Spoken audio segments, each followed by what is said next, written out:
미국 사회를 경험했던 전형적인 이민자의 아들로 태어나서 많은 고통과 고통, 엮이는 과정 속에서 믿음으로 이기는 참 공감하는 그런 신앙의 고백이어서 중고등학생들한테 굉장히 큰 도전이 되고 정말 형님 같고 그런 참 친근감이 있어서 참 말씀의 은혜가 있었습니다. 오늘 제가 그 첫날 저녁 설교 내용을 찾겠습니다. 저 개인적으로도 네번의 말씀 중에서 이날 본문이 가장 큰 은혜가 되었기 때문에 오늘 이 말씀을 좀 정리하고 제 나름대로 각색한 말씀을 드리려고 합니다. 소경 바디메오를 듣는 이야기, 너무나 잘 아는 유명한 이야기인데 마태, 마가, 누가 이 세 복음서 모두 다 기록되어 있는 그런 말은 굉장히 중요한 사건인데 그 말이죠. 사건 자체가 중요하다는 말도 있고 그 자체가 주는 의미를 이 세 복음서 그 자리에 다 놓치지 않고 쓰고 싶었던 만큼이나 아주 중요하신다는 교훈이 담겨있는 본문이라고 할 수가 있습니다.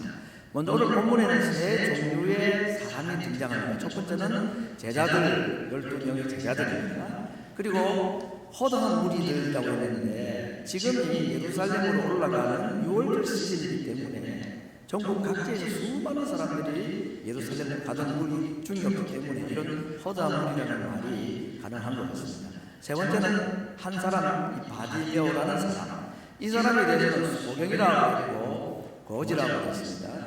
그리고 디메오의 아들이라, 이 바디메오가 할 때 바는 아들이라는 뜻이고 디메오는 사람 이름이죠. 보니까 이 바디메오가 자기 이름이 같지 않습니다. 그냥 아버지의 이름을 따서 그의 아들, 누구 아들 그 말이죠. 디메오의 아들. 그만큼 별로 이름에 가치도 없었던 사람, 이런 사람, 이 세 종류의 사람이 나타나고 있는데 이들이 예수님을 부르는 호칭이 좀 다릅니다. 먼저 허다한 무리들은 이 예수님을 일컬어서 나사렛 예수라고 얘기를 했습니다.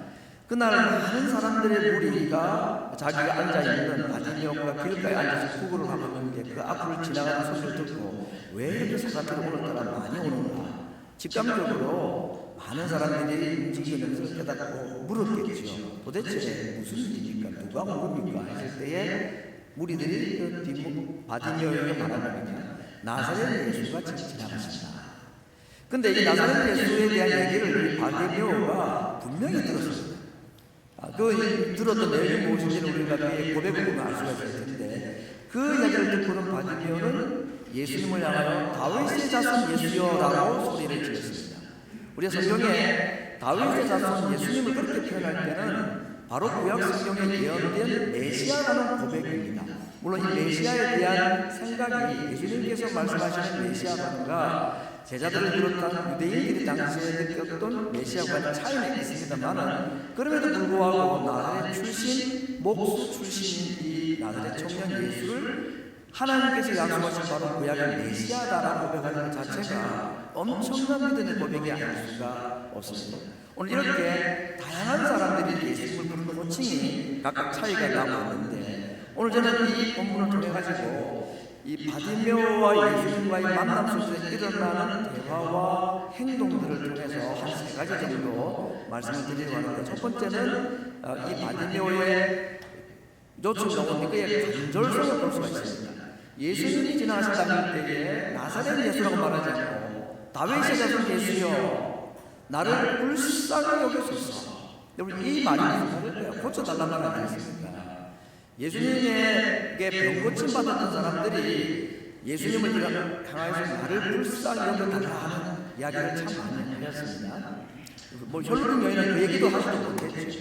그러나 병고침 받은 많은 사람들, 대부분의 사람들은 그들에게 무엇이 있었느냐, 간절함이 있었던 것이 아니라 믿음이 있었습니다. 어떤 믿음이냐? 오늘 다윗의 자손이라고 예수님을 부르면서 나를 불쌍히 여겨달라고 하는 이 바디메오에게 예수님을 향한 결국 두 가지의 믿음이 있다고 볼 수 있습니다. 첫 번째는 병고치시는 능력이 있는 분. 이건 당시 병고침 받은 사람들이 다 가졌던 믿음이었습니다. 두 번째 그에게서 또 다른 일이 뭐냐면 사람들은 나를 멀리 가라고 소리 지르면 조용히 하라고 말하고 그렇지만 예수님은 나를 멀리 하지 않을 것이다. 그분의 사랑에 대한 믿음, 이 두 가지였습니다. 나중에 보면 무리들에게도 예수님은 병 고치는 능력이 있다는 것을 믿는 이들이 있었습니다. 왜냐하면 예수님께서 바디메오를 부르라고 할 때에 뭐라고 하나요? 안심하고 일어나라. 그가 너를 부르신다 라고 말했습니다. 그 말은 뭘까요? 당신 오늘 병 고침 받는 날이다. 이 믿음은 바디메오에게도 있었고 바디메오에게 조용히 하라고 외쳤던 무리들에게도 있었던 거 아닙니까? 그들은 그런 이야기를 많이 듣고 보아왔고 지금 더군다나 예루살렘에 올라가는 이 순간은 모든 유대인들이 예수님이 곧 왕이 되신다는 믿음을 가지고 그래서 유대 나라를 로마의 앞으로부터 구원한다는 믿음을 가지고 호산나 다윗의 자손이라고 그를 환영을 했기 때문에 예수님의 능력을 다 믿고 있는데 바디메오에서 또 다른 믿음은 아무도 나를 돌보지 아니하고 조용히 하라고 소리 지르는 사람들이 있지만 예수님은 나를 불쌍히 여기시고 나에게 사랑을 베풀어 주실 것이라는 이 믿음. 여러분 바디메오가 예수님을 향하여서 다윗의 자손 예수 나를 불쌍히 여기소서 그럴 때 무리들이 조용히 하라고 꾸짖었다고 했습니다. 왜 그랬을까요? 그 당시 유대인들의 생각 속에는 이 소경이라든지 문둥병이라든지 이렇게 타고난 몸에 병을 가진 사람들은 자기 죄거나 아니면 부모들의 죄 때문에 하나님께로 벌 받았다라고 생각을 했었습니다. 그렇습니까? 절대로 그러지 않죠. 오히려 하나님께서 그런 자들을 더 불쌍히 여긴다는 것이 성경적인 가르침이기 때문에 무리들은 그를 불쌍히 여기지도 않고 당신은 예수님의 능력을 받을 자격도 없다고 말했지만 바디메오에게는 예수님의 능력뿐 아니라 나와 같은 자도 예수님은 받아주시고 자격 없는 자랄지라도 나를 사랑하시는 분이라는 믿음, 이것이 큰 믿음입니다. 나를 향하여서든지 남을 향하여서든지 예수님의 능력이 그에게도 필요하고 예수님은 저 사람에게도 사랑을 베풀어 주시는 분이시라는 믿음이 정말로 큰 믿음인 것입니다. 그래서 예수님께서 그를 부르셨다. 그런데 여러분, 예수님께서 바디메오를 어떻게 불렀는지 오늘 본문에 정확하게 기록했습니다. 예수님이 부르지 않습니다. 사람들에게 그를 불러오라고 말했다. 왜 그랬을까? 예수님이 바디메오야! 사기교의 이름을 부르면서 내려오라 하듯이 만약에 바디메오의 본명이 있었다면 예수님께서 그 본명을 몰랐습니다. 그 바디메오의 이름을 불러가지고 오라고 하면 더 좀 놀라지 않을까요?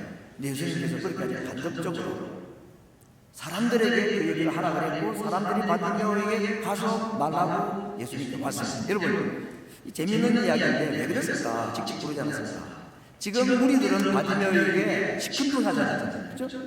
너 같은 놈이 어떻게 사랑을 받을 자격이 있느냐고 당신은 이미 하나님께 벌받은 자인데 왜 이렇게 소리 듣느냐라고 말해도 그들의 입으로 그가 너를 부르신다 안심하라 너 오늘 고침 받는다.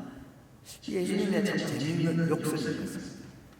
그 무리들의 입에서 나왔던 말을 다른 말로 바꾸어서 이 바디메오에게 용기를 주도록 하신 것이 아닌가 이런 생각을 해봅니다. 아무튼 예수님의 부름을 들었던 바디메오가 두 번째 예수님께 보인 반응이 뭐냐?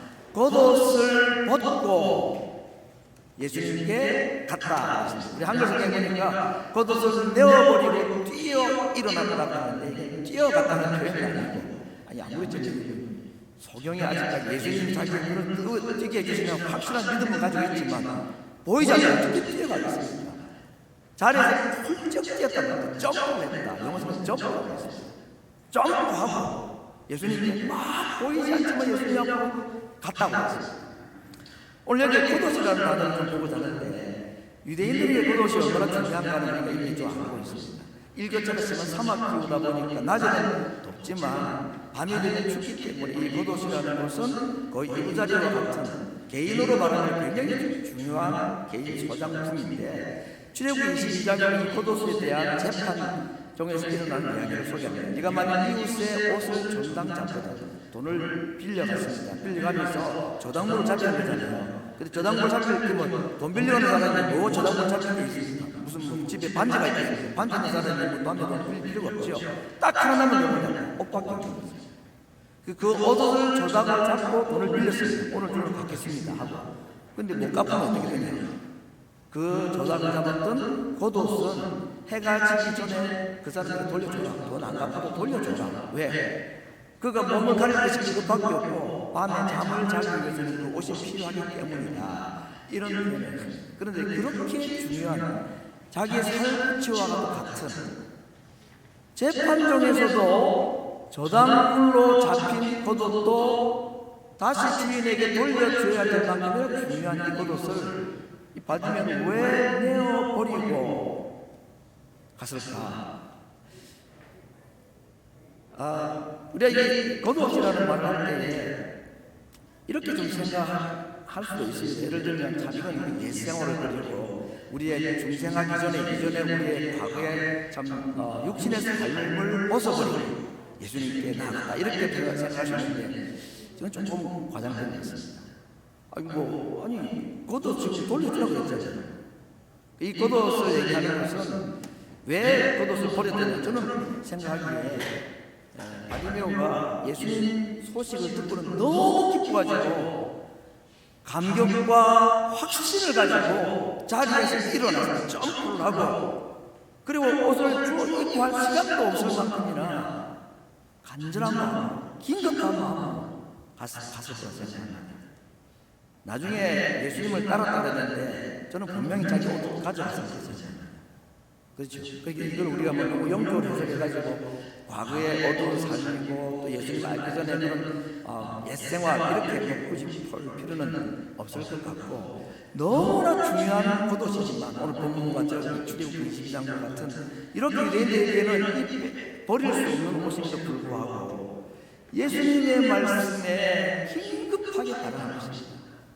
확신이 있어서 자기 용서받는 믿음을 가지고 담대하게 조금도 그래서 정말 예수님과 자기 사이에 막힌 것이 하나도 있지 않고 이 겉옷마저도 내가 지금 나중에 어떻게 하면서 지금은 안 하고 뒤로 돌리는 그래서 이게 이 바디메오의 겉옷을 버리고 예수님 앞에 가는 이 장면에서 우리는 인생에 많은 결정을 하고 선택을 해야 될 때가 있는데 그 겉옷을 주섬주섬 챙겨가지고 가는 그런 좀 느긋한 시간이 있는 것이 아니고 때로는 정말 뒤를 돌아보지도 않고 앞으로 내가 질러야 되는 두 사람이 밭을 갈다가도 한 사람은 급히 들림을 받고 한 사람은 남아있는 것 같은 이러한 일들 오늘 이 바디메오의 겉옷을 뒤로 하고 예수님께 나아가는 그의 모습에서 우리에게 주시는 교훈과 가르침이라는 것은 정말 우리에게 신앙의 생활에 있어서 우리의 육신의 삶에 있어서 중요한 것이 무엇인가. 그래서 참 시간적으로 뭐가 더 지급하고 뭐가 더 중요하고 우선순위의 문제 그리고 뭐가 더 중요한 가치 판단의 기준도 겉옷보다는 지금 내가 병나는 것도 중요한 게 맞죠. 겉옷을 나중에 필요로 하겠지만 지금은 눈 뜨는 게 중요합니다. 그리고 지금은 눈 뜨는 것이 더 우선이고 옷은 나중에 더 챙겨줍니다. 우리 신앙생활의 우선순위와 더 중요하고 더 중요한 이 가치 판단의 기준 그리고 이것이 지금 당장 해야 되는 너무나 시급한 일이라는 것 뒤로 미룰 수 없는 일들 이런 것이 우리 신앙생활의 중요한 결정의 요인들이라는 것을 오늘 이 바디메오의 통해서 한번 살펴볼 수도 있다고 생각을 해봅니다. 전도서 3장에 보면 때에 대한 얘기가 있습니다. 천하의 범사가 기한이 있고 모든 목적이 이룰 때가 있다. 예를 들어서 돌을 던져버릴 때가 있고 그것이 또 필요해서 다시 거둘 때가 있고 필요해서 내가 좋아서 안았는데 나중에는 멀리 해야 될 때가 있고 찾아서 내가 꼭 보완하고 싶었는데 그런데 나중에 나도 모르게 잃어버릴 때가 있고 어떨 때는 내가 지키고 싶어서 지킬 때도 있지만 지킨 그곳을 내가 스스로 내어버려야 될 때가 있다. 이 전도서의 참 때에 대한 얘기가 우리의 이 동감을 일으키는 표현들이 많이 있는데 여러분 인생의 때라는 것이 다 있습니다. 어떤 결정을 하는 것인가 우리가 이 어떤 중요한 결정을 취할 때와 버릴 때 안을 때와 멀리할 때 지킬 때와 내어버릴 때 이 인생의 중요한 두 가지의 선택의 기준에서 우리에게 어떤 판단 기준이 필요하나 하나님의 영광을 위하여 결정하는 것입니다. 취하든지 버리든지 앉든지 멀리하든지 그 모든 결정의 순간에는 하나님의 영광 그리고 하나님의 뜻이 무엇인지를 믿고 결정하는 것이 후회 없는 선택이라는 것이고, 두 번째는 우리 개인으로 말하면 나의 개인의 영적인 유익에 반하면 그 내가 가질 수 없는 것이고 버려야 되는 것입니다. 아무리 소중하고 내가 가지고 있을 할지라도 나 영적 유익에 맞지 않으면 그걸 내가 과감하게 내어버립니다. 오늘 이 바디메오가 겉옷을 잠시이지만 내어버려두고 뒤로 하고 예수님을 먼저 찾아갔다는 이야기에 오늘 전도서인의 때와 관련해서 하나님께서 우리 인생의 중요한 선택의 순간에 이 두 가지 하나님의 영광, 그분의 뜻을 찾는, 두 번째는 내 신앙이 유익하지 않는지를 판단하고 버릴 것과 취할 것을 선택하는 것이 인생의 참 지혜라는 것도 오늘 이 바디메오의 모습에서 함께 볼 수가 있는 것입니다. 이제 세 번째 마지막 설명할 내용들은 영적인 지각력 또는 영적인 판단력이라는 주제로 이 바디메오 행동을 보고자 합니다. 오늘 예수님께서 이 바디메오를 불러서 바디메오에게 묻기를 내가 너에게 무엇을 하여 주기를 원하느냐라고 질문을 하셨습니다. 그때 바디메오는 선생님이요 제가 보기를 원합니다 라고 이야기를 했는데, 이 질문을 왜 하나만 질문을 왜 하셨을까? 바디메오가 뭘 원하는지를 몰라서 물으신 건 분명히 아니겠죠. 그가 무엇을 원하는지 예수님이 잘 아시고 그냥 내가 원하노니 깨끗함을 나아라, 깨끗함을 받으라, 문을 돌아가라고 말씀을 하셔도 되는데 꼭 이 질문을 하셨습니다. 내가 너에게 무엇을 하여 주기를 원하느냐?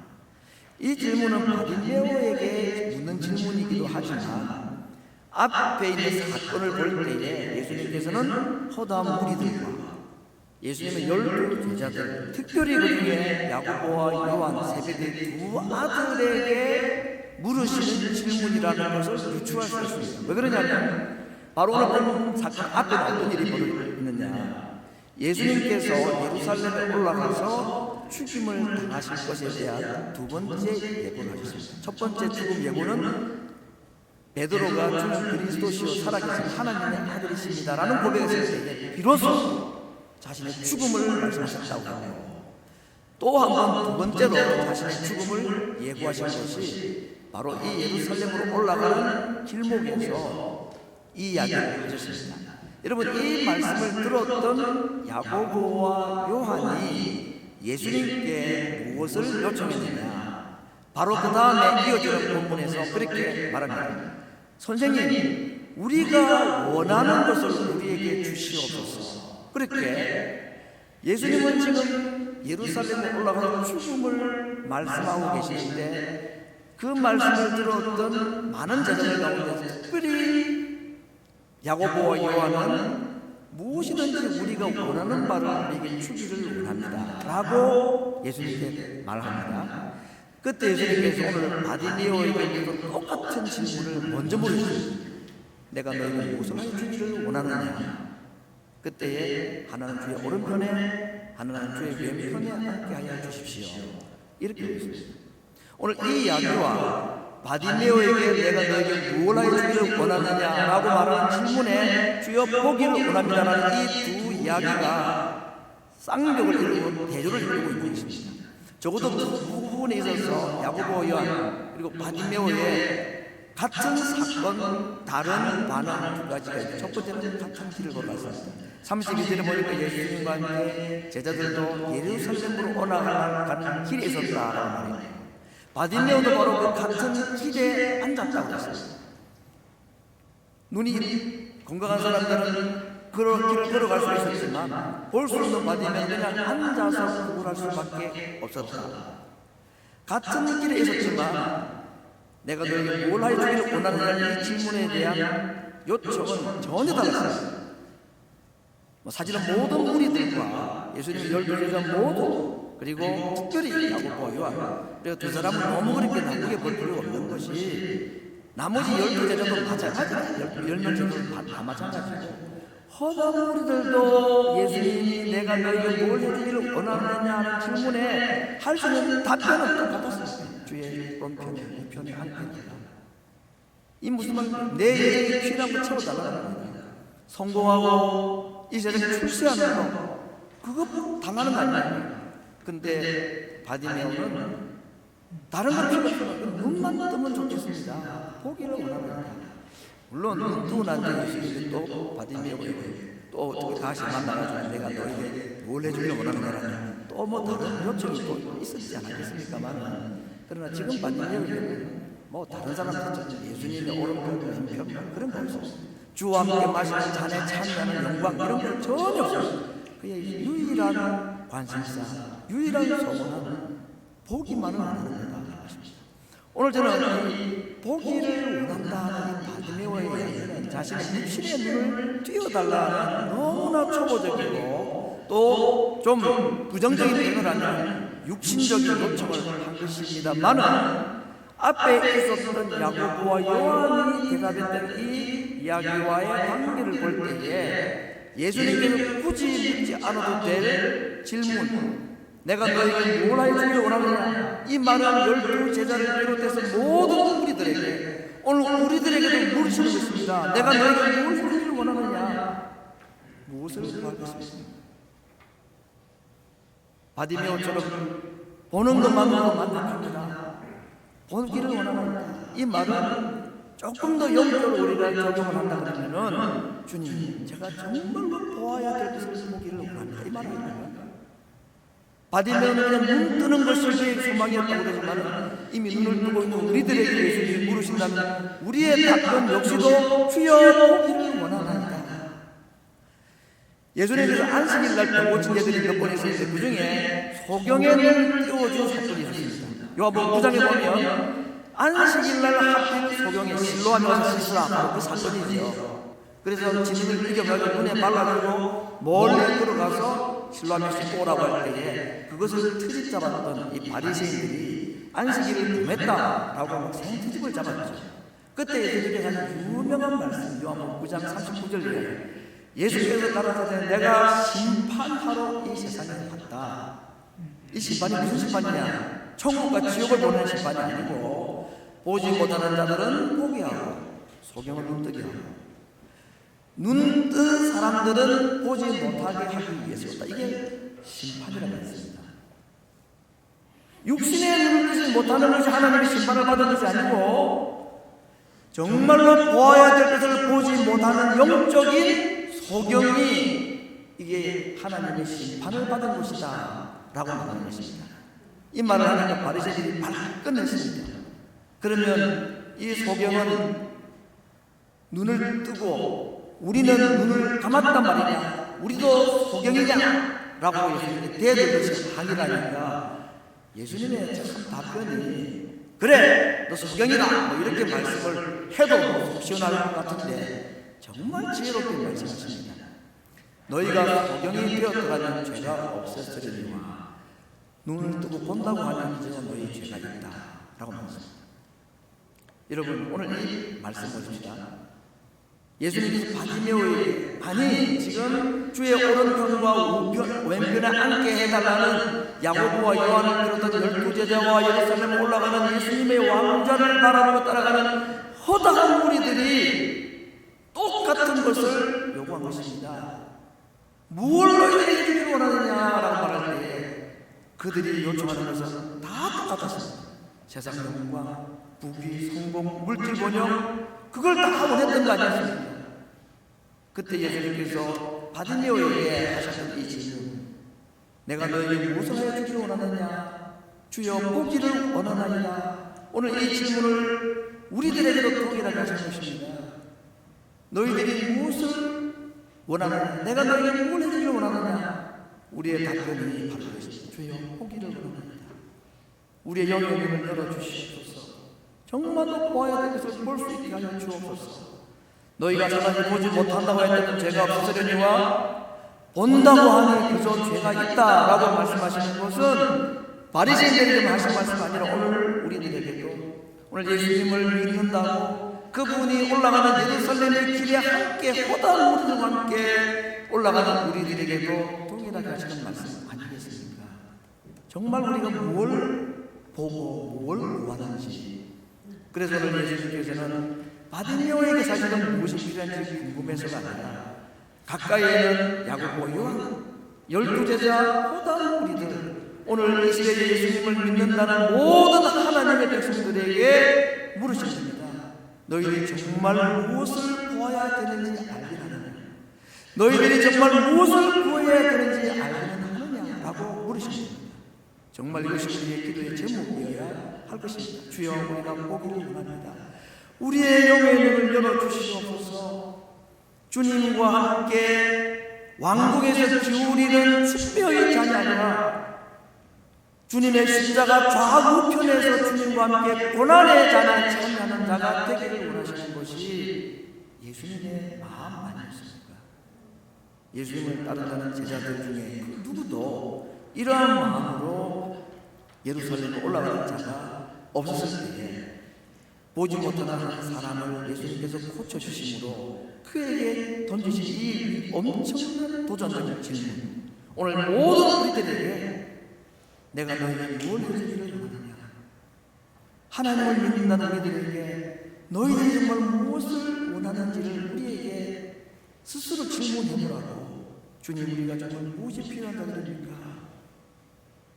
그럴 때에 그 답은 주님이 누구신지를 바로 보는 눈, 이것이 정말 우리가 보여야 될 것이다. 그 수많은 우리들 가운데 예수님이 누군지를 제대로 본 사람은 바디메오밖에 사실은 없었습니다. 모든 사람들이 그저 본다고 하는 죄가 있었던 자들, 본다고 하면서도 참으로 보아야 될 것을 보지 못하는 자들 투성이었다는 것을 오늘 이 본문은 우리에게 대조적으로 소개해주고 있는 것입니다. 오늘 말씀을 정리를 하겠습니다. 여러분, 우리가 흔히 하나님의 영광을 살기를 원합니다. 이거 우리 신앙의 고백이에요. 사람의 최종 목적이 무엇이냐라는 이 질문 앞에 우리는 정말 잘 외우고 답을 잘하는 모범 답을 다 가지고 있는 자들입니다. 하나님을 영원하게 하고 그리고 그분을 영원토록 즐거워하는 삶을 사는 것이 인생의 최대의 목적이고 가치라는 것은 우리가 들어서 알고 외워서 알고 우리의 신앙의 고백이기도 한 것입니다. 여러분, 첫째 이 답변은 하나님을 영원하게 하는 것, 이게 정말 우리의 인생의 목적이고, 오늘 내가 너에게 무엇을 해주기를 원하느냐라고 하는 질문 앞에 하나님을 영원하게 하고 그분을 영광스럽게 하시도록 하기 위해서 저에게 성공도 주시고 물질도 주시고 자식도 잘 되게 하시고 그렇게 우리가 구합니다. 먹든지 마시든지 무엇을 하든지 하나님의 영광을 위해서 하라는 것을 너무나 잘 알기 때문에 우리의 육신의 필요를 가지고 하나님께 기도하고 그렇게 애를 쓰고 하면서 보기 좋은 액세서리처럼 하나님의 영광을 위해서라는 단서를 다 갖다 붙이고 우리는 우리의 육신의 필요를 다 요구합니다. 그런데 정말 예수님께서 너가 구하는 것을 너희가 알지 못한다. 야고보 요한이 하신 말씀입니다. 주의 오른편과 왼편에 앉는 영광이 아니라 너희들이 나와 함께 잔을 마실 수 있느냐. 우리가 정말 하나님 앞에 구할, 예수님께 구할 기도의 제목이 있다면 주의 잔에 참여하는 이 기도여야 된다는 말씀이십니다. 우리는 그렇게 생각하면 세상적으로 우리가 성공하고 그러면 세상 사람들이 나를 통하여서 하나님을 바라보고 하나님께 영광을 돌릴 것이라고 생각합니다. 정말 그렇습니까? 우리가 성공하지 못하면 하나님이 영광 받지 못하시는 겁니까? 하나님이 우리를 통해서 영광을 받으시기 위해서 우리가 반드시 성공을 해야 되는 것입니까? 주를 위해 살다가 주님이 주시는 번영과 성공은 마다할 일이 없지만 우리는 솔로몬 얘기를 볼 때마다 이상한 아이디어를 발견합니다. 그는 하나님께 다른 걸 구하지 않고 지혜를 구했다고 그랬습니다. 하나님의 마음에 합한 기도라고 그랬습니다. 그래서 그는 재판하는 지혜를 비롯해서 세상의 모든 일을 판단하는 지혜가 충만한 사람이었고, 솔로몬 시대는 전쟁을 한번 하지 아니하고도 적군들로부터 조공을 수없이 받았던 지혜의 왕이 되었습니다. 그런데 하나님께 1천번제를 드리고 응답받은 지혜로 그가 나중에 한 일이 무엇입니까? 하나님을 떠나는 것입니다. 하나님께 기도해서 응답받은 물질의 번영이 그로 하여금 하나님을 떠나게 만들었다는 것이 솔로몬의 아이디어입니다. 자녀들 이름을 솔로몬이라고 짓는 사람들이 간혹 있는 것 같습니다. 우리 교회는 아직 없는 것 같아요. 다윗도 많고 조셉도 많고 다 많은데 왜 그 솔로몬의 번영을 부르하며 솔로몬의 이름을 별로 안 좋아할까? 솔로몬의 말로는 어떤지 우리가 잘 알기 때문 아니겠습니까? 그가 처음부터 그런 건 아니었습니다. 그는 기도의 사람이었고 바른 것을 구했던 사람 맞습니다. 그렇게 해서 얻은 물질의 번영이 하나님을 떠나는데 쓰임받고 받았다는 것입니다. 정말 하나님과 우리가 구할 것, 오늘 우리가 정말 무엇을 해주기를 너희가 원하느냐라고 할 때 우리 하나님 앞에 기도할 제목이 있다면, 주여 보기를 원하나이다. 나를 불쌍히 여겨주시옵소서. 무엇이 불쌍한가? 눈 뜨지 못하는 것도 불쌍하지만 허다한 무리들 12제자들, 주의 오른벽과 왼편을 탐하였던 야고보와 요한, 그들이야말로 불쌍한 자들이었습니다. 그들이야말로 예수님께 불쌍히 여겨달라고 기도할 제목이 있는 자들이었습니다. 그들이 구할 기도 제목이 무엇일까요? 주여 보기를 원하나이다. 주님이 어떤 분인지를 볼 수 있는 눈을 저희에게 주시옵소서. 이 기도가 그들에게 정말로 필요한 기도의 제목이었을 것입니다. 오늘 아침에 우리가 함께 두 가지 제목으로 함께 기도를 할 수 있기를 원합니다. 바디메오가 건강한 사람이었다면 예수님이 누군지에 대한 관심도 없고 믿음이 없었을 것입니다. 그가 보지 못하는 자였기 때문에 예수님을 간절히 찾을 수밖에 없었고, 그럴 때 그에게 믿음이 생겼습니다. 우리 인생에 일어나는 모든 어렵고 힘들고 고통스러운 순간은 예수님께 부르짖을 제목입니다. 예수님 만나기 위해서 우리에게 주신 복인 것입니다.